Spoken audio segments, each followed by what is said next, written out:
നമസ്കാരം. ശൈല ടീച്ചറിന്റെ മലയാളം ക്ലാസ്സിലേക്ക് ഏവർക്കും സ്വാഗതം. ഞാനിന്നിവിടെ 9ാം ക്ലാസ്സിലെ സുഹൃതഹാരങ്ങൾ എന്ന പദ്യഭാഗമാണ് പഠിപ്പിക്കുന്നത്. അത് കുമാരനാശാന്റെ ചണ്ടാല ഭിക്ഷുകി എന്ന കവിതയാണ്. നമുക്ക് കവിതയിലേക്കൊന്ന് പോകാം. അതിനു മുമ്പ് അത് എഴുതിയ ആശാനെ കുറിച്ച് 2 വരി നമുക്ക് നോക്കാം.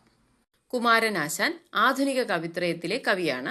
ചിറയൻകീഴിലെ കായിക്കര ഗ്രാമത്തിൽ 1873 കുമാരനാശാൻ ജനിച്ചത്. അന്നത്തെ കാലത്തെ പതിവനുസരിച്ച് 7 വയസ്സായപ്പോൾ വിദ്യാരംഭം നടത്തി. അടുത്ത വർഷം സംസ്കൃതം പഠിച്ചു. 14-ാം വയസ്സിൽ 4-ാം ക്ലാസ് വിജയിച്ച് അതേ സ്കൂളിൽ അധ്യാപകനായി ചേർന്നു. 1891 കുമാരനാശാനും ശ്രീനാരായണ ഗുരുവും തമ്മിൽ കൂടിക്കാഴ്ച ആശാന്റെ ജീവിതത്തിലെ വഴിത്തിരിവായി മാറി.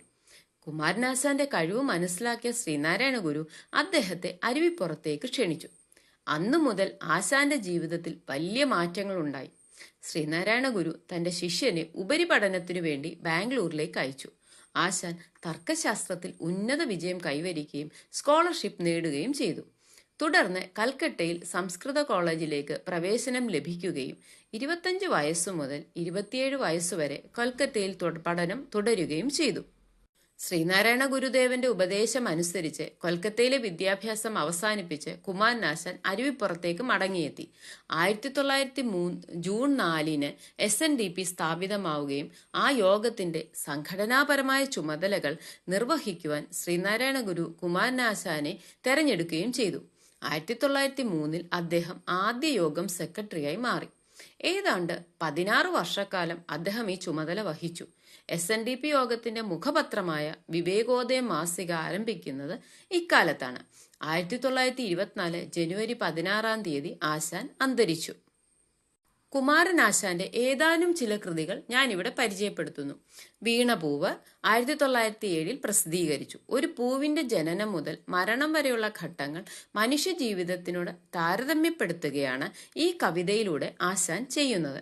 നളിനി ഒരു സ്നേഹം എന്ന പേരിൽ അറിയപ്പെടുന്ന ഈ കൃതി അസാധാരണമായ സ്നേഹബന്ധത്തിന്റെ കഥയാണ് പറയുന്നത്. ലീല മരണത്തിനു പോലും വേർപെടുത്താനാകാത്ത ദിവ്യപ്രണയമാണ് ഈ കൃതിയിൽ വിവരിക്കുന്നത്. ചണ്ടാല ഭിക്ഷുകിയും കരുണയും ബുദ്ധമതത്തിലെ ആശയങ്ങൾ ആശാനെ വളരെയേറെ സ്വാധീനിച്ചിരുന്നു. ഹിന്ദുമതത്തിൽ അന്നു നിലനിന്നിരുന്ന അനാചാരങ്ങളുടെ അർത്ഥശൂന്യത വെളിവാക്കാൻ ഈ കൃതികളിലൂടെ ആശാന് കഴിഞ്ഞു.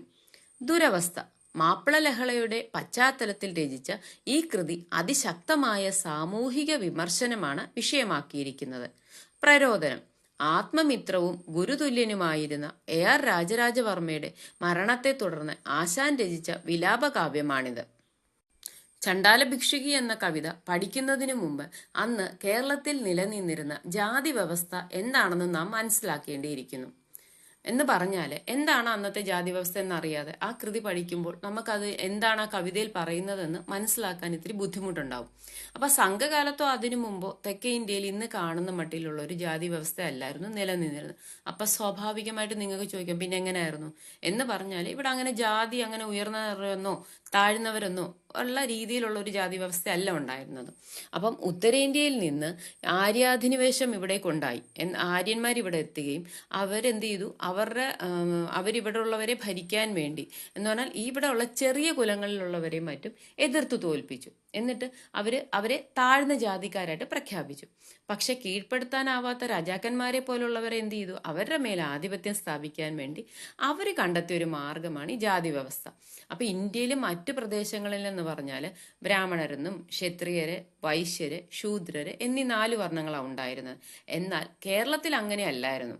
കേരളത്തിൽ ഒരു ഭാഗം ബ്രാഹ്മണരും മറുഭാഗത്ത് ശൂദ്രരും. അപ്പൊ ഈ കേരളത്തിൽ ഉണ്ടായിരുന്ന ഈ ജാതി വ്യവസ്ഥ എന്ന് പറയുന്നത് മനുഷ്യനെ അങ്ങോട്ട് പല തട്ടുകളിലാക്കി നിർത്താൻ കാരണമായി തീർന്നു. പക്ഷെ ബുദ്ധമതവും ജൈനമതവും ഇവിടെ കൊടികൊണ്ടിരുന്ന സമയത്ത് ഇങ്ങനൊരു ജാതി വ്യവസ്ഥ ഇവിടെ ഇല്ലായിരുന്നു. അപ്പൊ ഹിന്ദുമതം ഇവിടെ ശക്തമാവുന്നതോടുകൂടിയാണ് ഇവിടെ ബ്രാഹ്മണർ ശക്തരായി തീർന്നത്. അതുമാത്രമല്ല ഈ ജാതി വ്യവസ്ഥയിലൂടെ ഇവർ മനുഷ്യത്വരഹിതമായ ഒരു പ്രവർത്തനം കൂടെ ചെയ്തു. എന്ന് പറഞ്ഞാൽ തൊട്ടുകൂടായ്മയും തീണ്ടിക്കൂടായ്മയും. തൊട്ടുകൂടായ്മ എന്ന് പറഞ്ഞാൽ ഉയർന്ന ജാതിയിലുള്ള ആളുകളെ താഴ്ന്ന ജാതിയിലുള്ള ആളുകൾക്ക് തൊടാൻ പറ്റില്ല, അവരിൽ നിന്നൊന്നും മേടിച്ചു കുടിക്കാൻ പറ്റില്ല, അങ്ങനെയുള്ളൊരു രീതി. പിന്നെ തീണ്ടിക്കൂടായ്മ എന്ന് പറഞ്ഞാൽ ഇപ്പൊ ഉയർന്ന ജാതിക്കാര് നടന്നു പോകുന്ന സ്ഥലത്തുകൂടെ താഴ്ന്ന ജാതിക്കാർക്ക് നടന്നു പോകാൻ പറ്റത്തില്ല എന്ന് പറഞ്ഞാൽ ഒരു നിശ്ചിതമായ അകലം അവർക്ക് പാലിക്കേണ്ടിയിരിക്കുന്നു. അങ്ങനെയുള്ള ഒരു വ്യവസ്ഥിതി അത് ശരിക്കും പറഞ്ഞാൽ വളരെ ഭീകരമാണ്. നമ്മളെല്ലാവരും മനുഷ്യരാണ്, നമ്മളുടെ എല്ലാം രക്തം ഒരേ നിറമുള്ളതാണ് എന്ന് ചിന്തിക്കുന്നതിന് പകരം പല തട്ടിലേക്കും മനുഷ്യനെ മാറ്റി നിർത്തുന്ന ഒരവസ്ഥ എന്ന് പറയുന്നത് അത് നമ്മൾക്ക് ജീവിതത്തിൽ ഒരിക്കലും ആഗ്രഹിക്കാത്ത കുറച്ച് കാര്യങ്ങളാണ്. അപ്പൊ അങ്ങനെയുള്ള ഒരു കാലഘട്ടത്തിൽ എഴുതപ്പെട്ട ഒരു കൃതിയാണ് ചണ്ടാല ഭിക്ഷുകി. അപ്പൊ ആ കൃതിയെക്കുറിച്ച് നമ്മൾ ആ രീതിയിൽ കണ്ടുകൊണ്ട് വേണം ആ കവിതയിലെ വരികൾ പഠിക്കുവാൻ. ഇനിയും ഇത് കിട്ടിയത് ഇതിവൃത്തം എവിടെ നിന്ന് സ്വീകരിച്ചു എന്ന് പറഞ്ഞാൽ, പ്രൊഫസർ ലക്ഷ്മി സരസു ശ്രീബുദ്ധന്റെ ജ്ഞാനമാർഗത്തെ പരിചയപ്പെടുത്താൻ വേണ്ടി 1907 ദ എസൻസ് ഓഫ് ബുദ്ധിസം എന്ന കൃതി രചിക്കുകയുണ്ടായി. അതിൽ ബുദ്ധിസം ആൻഡ് കാസ്റ്റ് എന്ന അധ്യായത്തിൽ ആനന്ദ ഭിക്ഷുവിന്റെയും മാതങ്കിയുടെയും സമാഗമവും മാതങ്കി ബുദ്ധ ഭിക്ഷുണിയിലേക്കുള്ള അവളുടെ പരിവർത്തനവും വിവരിക്കുന്നുണ്ട്. അപ്പൊ അതൊരു സാഹിത്യകൃതിയാക്കി മാറ്റിയെടുത്തതാണ് ആശാന്റെ ചണ്ടാല ഭിക്ഷുകി എന്ന കാവ്യം. അപ്പൊ 2500 വർഷങ്ങൾക്ക് മുമ്പ് ഉത്തര ഹിന്ദുസ്ഥാനിലെ സാവസ്തിക്കടുത്തുള്ള ഒരു ഊരിൽ നടന്ന സംഭവമാണ് ഇത്. മലയാള ഖണ്ഡകാവ്യ ശാഖയെ പിടിച്ചു കുലുക്കുക തന്നെ ചെയ്തു. ഇനി നമുക്ക് ആ പദ്യഭാഗത്തിലൂടെ ഒന്ന് കടന്നു പോകാം. ചണ്ടാല ഭിക്ഷുകി. തൂമ തേടും തൻ പാള കിണറ്റിലിട്ടോമൽ കയ്യാൽ കയറു വലിച്ചുടൻ കോമളാങ്കി നീർക്കോരി നിന്നിടിനാൾ ശ്രീമനാ ഭിക്ഷുവങ്ങു ചെന്നർത്ഥിച്ചാൻ. ദാഹിക്കുന്നു ഭഗിനി കൃപാരസ മോഹനം കുളിർ തണ്ണീരിതാശു നീ ഓമലെ തരു തെല്ലെന്നതു കേട്ടൊരാ മനോഹരി അമ്പരന്നോദിനാൾ. അല്ലല്ലെന്തു കഥയിതു കഷ്ടമേ അല്ലലാലങ്ങു ജാതി മറന്നിതോ. നീചനാരിതൻ കയ്യാൽ ജലം വാങ്ങി ആചമിക്കുമോ ചൊല്ലെഴുമാര്യന്മാർ. കോപമേലരുതേ ജലം തന്നാലും പാപമുണ്ടാമിവളൊരു ചണ്ടാലി. ഗ്രാമത്തിൻ പുറത്തിങ്ങു വസിക്കുന്ന ചാമർനായകൻ തന്റെ കിടാത്തി ഞാൻ. ഓതിനാൻ ഭിക്ഷുവേറ്റം വിലക്ഷനായി ജാതി ചോദിക്കുന്നില്ല ഞാൻ സോദരീ. ചോദിക്കുന്നു നീർനാവു വരണ്ടഹോ. ഭീതി വേണ്ട തരികതെനിക്കു നീ എന്നുടനെ കരപുടം നീട്ടിനാൻ ചെന്നളിന മനോഹരം സുന്ദരൻ. പിന്നെ തർക്കം പറഞ്ഞില്ലയോ മലാൾ തന്നെയാണവൾ കല്ലലിരുമ്പല്ല. കറ്റക്കാർ കൂന്തൽ മൂടിത്തലവഴി മുറ്റുമാസ്യം മറഞ്ഞു കിടക്കുന്ന ചാരുസാരിയൊതുക്കി ചെറുചിരി ചോരും ചോരിവാ ചെറ്റു വിടർത്തവൾ. പാരം വിസ്മയമാർന്നു വിസ്ഫാരിത താരയായി തെല്ലു നിന്നുമൈ കണ്ണിയാൾ. ചോര ചെന്തളിരഞ്ചു മരുണാംശു പൂരത്താൽ മേനി മൂടിപ്പുലർച്ചയിൽ. വണ്ടിണ ചെന്നു മുട്ടി വിടർന്ന ചെന്തണ്ടലരല്ലി കാട്ടി നിൽക്കും പോലെ. പിന്നെ കൈത്താർ വിറയ്ക്കയാൽ പാളയിൽ ചിന്നി നിന്നു തുളുമ്പി മനോജ്ഞമായി. മദ്യം പൊട്ടി നുറുങ്ങി വിലസുന്ന ശുദ്ധ കണ്ണാടി കാന്തി ചിതറും നീർ ആർത്തിയാൽ ഭിക്ഷു നീട്ടിയ കൈപ്പൂവിൽ വാർത്തു നിന്നുതേ മെല്ലെ കുനിഞ്ഞവൾ. പുണ്യശാലിനി നീ പകർന്നിടുമീ തണ്ണീർ തന്നെ ഓരോരോ തുള്ളിയും അന്തമറ്റ സുഹൃതഹാരങ്ങൾ നിന്നന്തരാത്മാവിലർപ്പിക്കുന്നുണ്ടാവാ. പുണ്യശാലിനി നീ പകർന്നിടുമീ തണ്ണീർ തന്നെ ഓരോരോ തുള്ളിയും അന്തമറ്റ സുഹൃതഹാരങ്ങൾ നിൻ അന്തരാത്മാവിലർപ്പിക്കുന്നുണ്ടാവാം. ഇനി ഈ കഥയിലേക്ക് വരുന്നതിന് മുമ്പ് ഇതിന്റെ സന്ദർഭം ഒന്ന് നോക്കാം. ഇത് ശ്രാവസ്തിക്കടുത്തുള്ള ഒരു ഊരിലാണ് നടക്കുന്നത്. ഒരു ചുട്ടുപഴുത്ത വേനൽക്കാലം. വാഗകളെല്ലാം പൂത്തു നിൽക്കുന്നു. കിഴക്ക് നിന്ന് ഒരു വഴി പടിഞ്ഞാറോട്ട് പോകുന്നുണ്ട്. അത് ചെന്നെത്തുന്നത് വലിയൊരു പേരാൽ പടർന്നു പന്തലിച്ചു നിൽക്കുന്നിടത്താണ്. ഈ മരച്ചുവട്ടിൽ ധാരാളം യാത്രക്കാർ ഉപേക്ഷിച്ചു പോയ ഇലകളുണ്ട്. അതിനടുത്തായിട്ട് ഒരു വായ്ക്കല്ല് തകർന്നു കിടക്കുന്ന ഒരു കിണറുമുണ്ട്. അപ്പൊ ഗ്രാമപാതയിലൂടെ അവശനായി ഒരു ഭിക്ഷു നടന്നു വരുന്നു. കയ്യിൽ ഒരു ചെറിയ ഭിക്ഷാപാത്രവും വിശറിയുമുണ്ട്. മരച്ചൂട്ടിൽ വെച്ച് തന്റെ വിയർപ്പ് വസ്ത്രം കൊണ്ട് തുടച്ചതിന് ശേഷം ആ ഭിക്ഷു ആ കിണറ്റിന് നേരെ നോക്കി. ആ സമയത്താണ് ഒരു പെൺകുട്ടി ഒരു കുടവും ഒരു പാളയും അതിനോടൊപ്പം കയറുമായി കിണറ്റിന്റെ കരയിലേക്ക് നടന്നെടുക്കുന്നത്.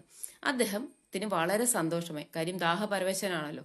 അങ്ങനെ അദ്ദേഹം ആ പെൺകുട്ടിയുടെ അടുത്തേക്ക് നടക്കുന്നു. കവി ഈ പെൺകുട്ടിയെ വർണ്ണിച്ചുകൊണ്ടാണ് കവിത തുടങ്ങുന്നത്. അത് മാതങ്കി എന്ന് പറയുന്നതാണ് പെൺകുട്ടിയുടെ പേര്. ചണ്ടാല ഭിക്ഷുകി, അത് കുമാരനാശാന്റെ ഈ കവിതയിലെ കുറച്ചു വരികൾ നമുക്കൊന്ന് നോക്കാം. കിണറ്റിൽ നിന്ന് വെള്ളം കോരുന്ന സുന്ദരിയായ മാതങ്കിയുടെ അടുത്തേക്ക് ശ്രീബുദ്ധന്റെ ശിഷ്യനായ ആനന്ദ ഭിക്ഷു നടന്നെടുക്കുന്നു. അദ്ദേഹം ദാഹപരവശനാണ്. അപ്പൊ അദ്ദേഹം അവളോട് ചോദിക്കുന്നതായിട്ടാണ് കവിത. പക്ഷെ അതിനു മുമ്പ് ആശാൻ മാതങ്കിയെ അതിസൂക്ഷ്മമായി ഇവിടെ വർണ്ണിച്ചിരിക്കുന്നു. തൂമ തേടും തൻ പാള കിണറ്റിലിട്ടോമൽ കയ്യാൽ കയറു വലിച്ചുടൻ കോമളാങ്കി നീർ കോരി നിന്നീടിനാൽ ശ്രീമാനാ ഭിക്ഷു അങ്ങു ചെന്നർത്ഥിച്ചാൻ.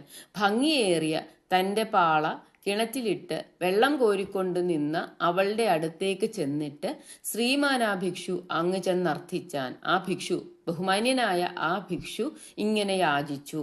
ഇവിടെ പറഞ്ഞിട്ടുണ്ട് തൂമ തേടുക എന്ന് പറഞ്ഞാൽ ഭംഗിയുള്ളത് എന്നാണ് അർത്ഥം. അതുപോലെ ഓമൽ കയ്യാൽ, ഓമൽ എന്ന് പറഞ്ഞാൽ വളരെ ചെറുപ്പക്കാരിയായ അല്ലെങ്കിൽ ഭംഗിയുള്ള അങ്ങനെയുള്ള ഉദ്ദേശിച്ചിട്ടാണ് ഓമൽ കൈ എന്ന് പറഞ്ഞിരിക്കുന്നത്. കോമളാങ്കി, കോമളമായ അംഗത്തോടു കൂടിയവൾ എന്ന് പറഞ്ഞാൽ സുന്ദരി.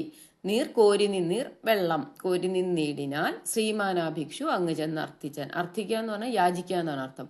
അപ്പൊ സാധാരണ ബുദ്ധഭിക്ഷുക്കള് യാചിച്ചാണ് ആഹാരം കഴിക്കാറ്. അവര് ഒരു നേരത്തെ ആഹാരം മാത്രമേ കഴിക്കാറുള്ളൂ. അപ്പം ചോദിക്കുകയാണ്, ദാഹിക്കുന്നു ഭഗിനി, അല്ലയോ സഹോദരി, എനിക്ക് ദാഹിക്കുന്നു. കൃപാരസ മോഹനം കുളിർ തണ്ണീരിതാശുന്ന്, കൃപയുടെ രസമായ ആ തണ്ണീർ എനിക്ക് നീ തന്നാലും. കൃപയാണത്. കാര്യം ദാഹിച്ച് പരവശനായി നിൽക്കുന്ന ഒരാളെ സംബന്ധിച്ച് ജലം എന്ന് പറയുന്നത് അത് അമൃതിന് തുല്യമാണ്. അപ്പൊ അങ്ങനെയുള്ള ആ ജലം എനിക്ക് പകർന്നു തരൂ എന്നാണ് ആര് പറഞ്ഞിരിക്കുന്നത്? ഭിക്ഷു പറയുന്നത്. പിന്നെ ഒന്നുകൂടെ പറയുന്നുണ്ട് ഇവിടെ, ഭഗിനി എന്ന് പറയുന്നതിനോടൊപ്പം തന്നെ ഓമലേ തരു തെല്ലെന്നതു കേട്ടൊരാ മനോഹരി അമ്പരം നോദിനാൾ. ഓമലേ അല്ല ഓമനത്വമുള്ളവളെ, എനിക്ക് അല്പം ജലം തരൂ എന്ന് കേട്ട്, അത് കേട്ടതുകൂടി അവൾ അമ്പരന്നാണ്. ആദ്യം അവൾ അമ്പരക്കാനുള്ള കാരണം എന്തായിരിക്കും? ഒന്നാമത് താഴ്ന്ന ജാതിയിൽ പറഞ്ഞ അവളെ ഇന്ന് വരെ ഉയർന്ന ജാതിയിലുള്ള ഒരാള് സഹോദരി എന്ന് വിളിക്കാനുള്ള ഒരു സാധ്യതയില്ല. പക്ഷെ ആ വിളി ഇവിടെ കേൾക്കുകയാണ്. അതുമാത്രമല്ല പിന്നീട് ചോദിക്കണം ഓമലേ. പിന്നെ അതുകൂടാതെ വെള്ളവും കൂടെ ചോദിക്കുന്നത് കേട്ടപ്പോൾ, കാര്യം ഒരു കാരണവശാലും ഉയർന്ന ജാതിയിലുള്ള ഒരാൾക്ക് താഴ്ന്ന ജാതിയിലുള്ള ഒരാൾ വെള്ളം പകർന്നു കൊടുക്കുക എന്ന് നടക്കുന്ന കാര്യമല്ലായിരുന്നു അന്ന്. അപ്പൊ അത് തനിക്ക് പ്രശ്നമുണ്ടാക്കുമെന്നുള്ള അവർക്ക് അറിയാമായിരുന്നു. അതുകൊണ്ടാണ് അവൾ അമ്പരന്നിരിക്കുന്നത്. അല്ലല്ലെന്തു കഥയിതു കഷ്ടമേ അല്ലലാലങ്ങ് ജാതി മറന്നിതു.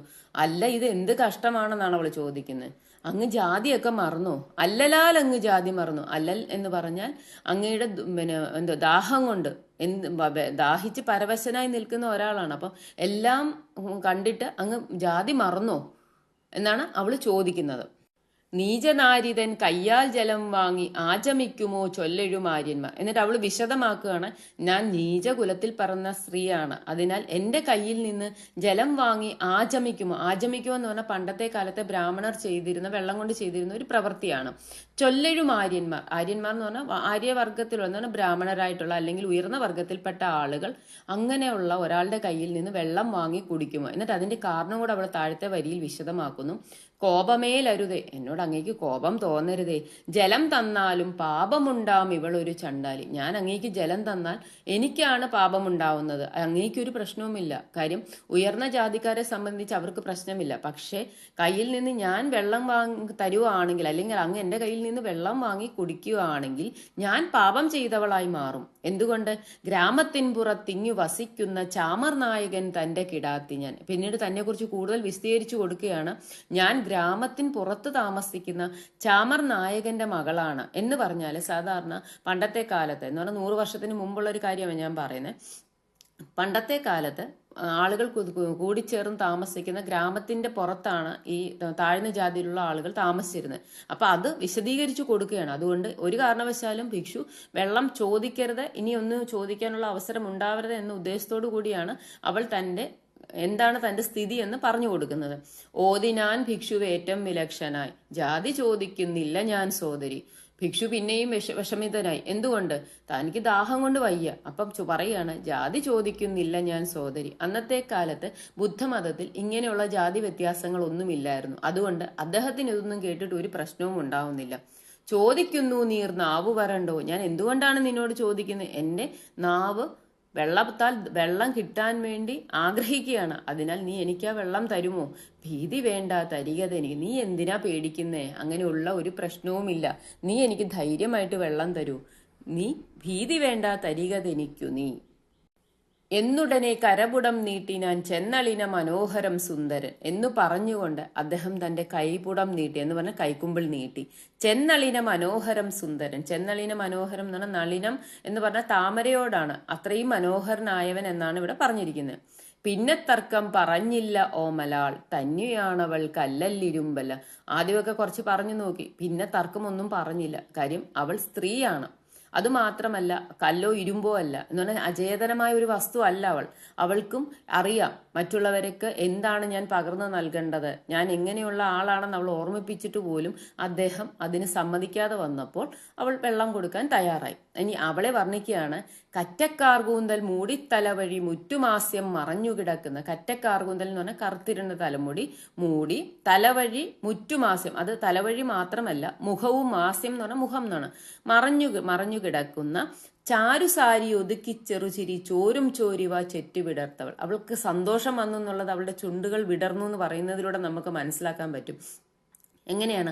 അതൊരു മന്ദഹാസത്തിലൂടെയാണ്. അപ്പൊ തന്റെ തലമുടിയും മുഖവും മൂടത്തക്ക രീതിയിൽ ധരിച്ചിരുന്ന വസ്ത്രം ഒതുക്കി വെച്ചുകൊണ്ട് അവൾ പതുക്കെ ഒന്ന് ചിരിച്ചു, മന്ദഹസിച്ചു. പക്ഷെ ഇതെന്താണ് നമ്മൾ ആലോചിക്കുന്നത്? മൂടി തലവഴി എന്ന് പറഞ്ഞിരിക്കുന്നത് സാധാരണ വടക്കേ ഇന്ത്യയിൽ ഇപ്പോഴും ആളുകൾ അങ്ങനെ തന്നെ സാരി തലവഴി മൂടിയിട്ടാണ് സഞ്ചരിക്കാറ് ഗ്രാമപ്രദേശങ്ങളിൽ. അപ്പൊ അതുപോലെ തന്നെയാണ് ഇവിടെ അവളെയും ആശാൻ വർണ്ണിച്ചിരിക്കുന്നത്. പാരം വിസ്മയമാർന്നു വിസ്ഭാരിത താരയായി തെല്ലു നിന്നുമൈ കണ്ണിയാൾ. അത് മാത്രമല്ല, അവളുടെ മുഖം സന്തോഷത്താൽ വിടർന്നു. അത് വിസ്ഫാരിതം എന്ന് പറയുമ്പോൾ അത് വളരെ ഭംഗിയായിട്ട് വിസ്മയത്തിലാക്കിക്കൊണ്ട് അവളുടെ കണ്ണുകൾ അത്ഭുതത്താൽ വിടർന്നു എന്ന് പറഞ്ഞു. അതെങ്ങനെ? നക്ഷത്രങ്ങൾ പോലെ നിന്നു മൈക്കണ്ണിയാൾ. മൈക്കണ്ണിയാൾ എന്ന് പറഞ്ഞാലും സുന്ദരി എന്നാണ് അതിന്റെ അർത്ഥം വരുന്നത്. മഷി എഴുതിയ കണ്ണുകൾ എന്നാണ്. മഷി എഴുതിയ കണ്ണുകൾ എന്ന് പറഞ്ഞാൽ സുന്ദരി. അപ്പം പാരം വിസ്മയം വന്നു. വളരെയധികം വിസ്മയത്തോടു കൂടി അവളുടെ കണ്ണുകൾ നക്ഷത്രങ്ങളെ പോലെ തിളങ്ങി എന്നാണ് ഇവിടെ കവി പറഞ്ഞിരിക്കുന്നത്. എന്നിട്ട് പിന്നെ അവളെ വർണ്ണിക്കുകയാണ്, കൂടുതൽ അവളെ കുറിച്ച് പറയുകയാണ് കവി. ചോര ചെന്തളിരഞ്ചു മരുണാംശു പൂരത്താൽ മേനി മൂടി പുലർച്ചയിൽ വണ്ടിണ ചെന്നു മുട്ടി വിടർന്ന ചെന്തണ്ടലരല്ലി കാട്ടി നിൽക്കും പോലെ. അവൾ മാതങ്കിയെ പുലരിയിൽ വിരിഞ്ഞു വരുന്ന താമരപ്പൂവിനോടാണ് കവി ഇവിടെ പറഞ്ഞിരിക്കുന്നത്, താരതമ്യപ്പെടുത്തിയിരിക്കുന്നത്. എന്ന് പറഞ്ഞാൽ ചുവന്ന തളിരിനേക്കാൾ ഭംഗിയുള്ള മേനി സൂര്യകിരണങ്ങൾ കൊണ്ട് മൂടി നിൽക്കുന്ന ഒരു താമരപ്പൂവ്. അത് പ്രഭാതത്തിൽ ഇങ്ങനെ തലയൊക്കെ കുലുക്കി നിൽക്കുകയാണ്. അപ്പൊ അങ്ങനെ നിൽക്കുന്ന ആ താമരപ്പൂവിന്റെ അടുത്ത് ചെന്നിട്ട് ഒരു വണ്ട് ചെന്ന് മുട്ടുമ്പോൾ ആ താമരപ്പൂ എപ്രകാരം പതുക്കെ വിടർന്നു വരുമോ അതുപോലെയാണ് ഇവിടെ ആരുടെ സാമീപ്യത്തിൽ, ആനന്ദ ഭിക്ഷുവിന്റെ സാമീപ്യത്തിൽ മാതങ്കി സന്തോഷപൂരിതയായി തീർന്നത് എന്നാണ് പറഞ്ഞിരിക്കുന്നത്. അപ്പൊ ഇവിടെ ആനന്ദ ഭിക്ഷുവിനെ വണ്ടിനോടും മാതങ്കിയെ താമരപ്പൂവിനോടുമാണ് കവി താരതമ്യപ്പെടുത്തിയിരിക്കുന്നത്. പിന്നെ കൈത്താർ വിറക്കയാൽ പാളയിൽ ചിന്നി നിന്നു തുളുമ്പി മനോജ്ഞമായി. രണ്ട് രീതിയിൽ വേണം നമുക്കിതിനെ വ്യാഖ്യാനിക്കാം. പതുക്കെ കൈ വിറച്ചുകൊണ്ട്, ഒന്ന് മനസ്സിലെയോ ഉയർന്ന ജാതിയിൽപ്പെട്ട ഒരാൾക്ക് ഞാൻ വെള്ളം പകരുകയാണെന്ന് പറയുന്നത് കൊണ്ടും വരാം. പിന്നെ വേറൊന്നെന്ന് പറഞ്ഞാൽ അവൾ സന്തോഷം കൊണ്ട്, കാര്യം ഇന്ന് വരെ തനിക്ക് കിട്ടാത്ത ഒരു പരിഗണന കിട്ടിയതിലുള്ള സന്തോഷവുമാകാം. അപ്പം പിന്നെ കൈത്താർ വിറക്കിയാൽ, കൈകൾ വിറച്ചുകൊണ്ട് പാളയിൽ ചിന്നി നിന്നു തുളുമ്പി മനോജ്ഞമായി. പാളയിൽ നിന്ന് ആ വെള്ളം ഇങ്ങനെ ഒഴുക്കി അവൾ അദ്ദേഹത്തിന്റെ കൈകളിലേക്ക് കൊടുക്കുകയാണ്.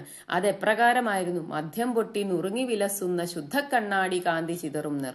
മദ്യം പൊട്ടി നിൽക്കുന്ന ഒരു കണ്ണാടി, അതിൽ നിന്ന് പൊട്ടി വീഴുന്ന ആ കണ്ണാടി ചില്ലുപോലെ അത്രയും നൈർമല്യമേറിയ ഒരു വെള്ളത്തുള്ളികൾ എന്നാണ് പറഞ്ഞിരിക്കുന്നത്. പക്ഷെ ഇവിടെ മദ്യം പൊട്ടി നുറുങ്ങി എന്ന് പറയുന്നതിൽ നിന്ന് ഒരു സൂചന നമുക്കുണ്ട്. എന്താണെന്ന് പറഞ്ഞാൽ ജാതി ചിന്തയ്ക്കെതിരെ അത് പൊട്ടിച്ചെറിയാനുള്ള ഒരു വാസന ഈ കൃതിയിലൂടെ ആശാൻ സമൂഹത്തിന് പകർന്നു നൽകുകയാണ് ചെയ്തത്. ആർത്തിയാൽ ഭിക്ഷു നീട്ടിയ കൈപ്പൂവിൽ വാർത്തു നിന്നിതേ മെല്ലെ കുനിഞ്ഞവൾ. അവൾ പതുക്കെ ഭിക്ഷു നീട്ടിയ ആ കൈകളിലേക്ക് വെള്ളം ഒഴിച്ചു കൊടുത്തു. എന്നിട്ട് ആശാൻ പറയുകയാണ്, പുണ്യശാലിനി നീ പകർന്നിടും ഈ തണ്ണീർ തന്നെ ഓരോരോ തുള്ളിയും. അല്ലയോ പുണ്യശാലിനി, പുണ്യം പകർന്നു നൽകുന്നവൾ, നീ പകർന്നു നൽകുന്ന ഈ തണ്ണീർ, ഈ ജലത്തിന്റെ ഓരോരോ തുള്ളിയും അന്തമറ്റ സുഹൃതഹാരങ്ങൾ നിന്നെ അന്തരാത്മാവിൽ അർപ്പിക്കുന്നുണ്ടാവാം.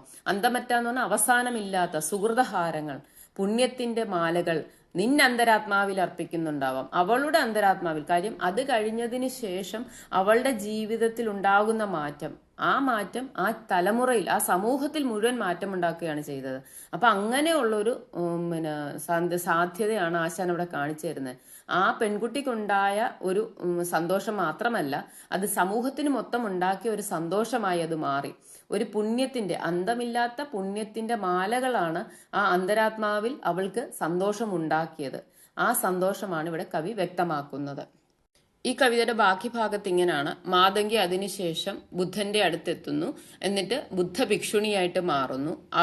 അധകൃത ജാതിയിൽപ്പെട്ട ഒരാളെ ബുദ്ധ ഭിക്ഷുണിയാക്കിയെന്നറിഞ്ഞ് പ്രസേനജിത്ത് രാജാവിന്റെ അടുത്ത് ഉയർന്ന ജാതിക്കാരെത്തുകയും പ്രസേനജിത്ത് രാജാവ് ബുദ്ധന്റെ അടുത്തെത്തുകയും ബുദ്ധന്റെ പ്രഭാഷണങ്ങൾ കേൾക്കുകയും അദ്ദേഹത്തിൽ മാറ്റമുണ്ടാകുകയും അദ്ദേഹം സമൂഹത്തിലുള്ള എല്ലാവരെയും ഉദ്ബോധനത്തിലൂടെ നേരെയാക്കാൻ ശ്രമിക്കുകയും ചെയ്യുന്നു എന്നാണ്.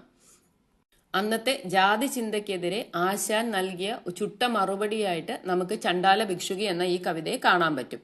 ഈ ക്ലാസ്സുകൾ എല്ലാവർക്കും ഇഷ്ടപ്പെട്ടു എന്ന് പ്രതീക്ഷിക്കുന്നു. നിങ്ങളുടെ വിലയേറിയ അഭിപ്രായങ്ങൾ എഴുതി അറിയിക്കുക. നന്ദി, നമസ്കാരം.